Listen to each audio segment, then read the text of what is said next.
Est-ce qu'on t'a déjà dit que tu ressemblais à tes parents? C'est le cas de beaucoup d'entre nous, et puis nous, on sait qu'il y a la génétique, donc ça nous étonne pas. Mais comment on en est venu à la génétique? Pour ça, il faut remonter dans le passé et on va voir Mandel, qui est un moine, qui lui va étudier les petits pois.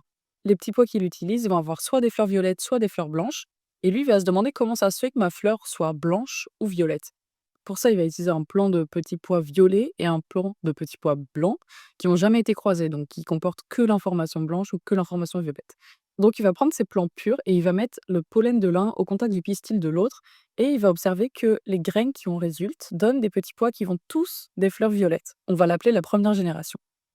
Et quand il prend cette première génération et qu'il la croise aussi entre eux, cette fois, il va avoir 3 quarts des plantes qui vont avoir des fleurs violettes et un quart qui va avoir des fleurs blanches. Alors pour la moitié d'entre nous, ça nous aurait cassé la tête, mais lui, il va aller un peu plus loin et il va faire un arbre de croisement.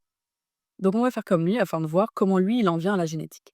On va donc prendre 2 fleurs de la première génération, donc celles qui sont toutes violettes, issues du croisement entre une violette et une blanche. Quand on croise ces 2-là, on va obtenir 4 possibilités. Et il va donc en venir à la conclusion que chaque fleur comporte 2 informations sur la couleur. Donc ici, blanc et violet. Il en vient aussi à la conclusion que, ces informations de la couleur proviennent des parents. Donc la génération F1 donne l'information à la génération F2. Ainsi, les plantes de la génération F2 obtiennent 2 informations, une de la plante mâle et une de la plante femelle. Et enfin, il y a un des caractères qui domine sur l'autre. Ici, on peut voir que c'est le violet qui domine sur le blanc, parce que si on porte les 2 informations blanches et violettes, la plante sera toujours violette. Et donc pour résumer et sortir ça des plantes, il y a 4 règles fixées par Mendel pour la génétique. La première, c'est qu'on observe une variation du caractère. Et ici, le caractère, c'est la couleur. Et ces formes différentes, elles sont appelées allèles. Ces allèles sont transmises une par le père et une par la mère. Si ces 2 allèles sont différentes, comme on a vu ici, il se peut qu'il y en ait un qui soit dominant sur l'autre.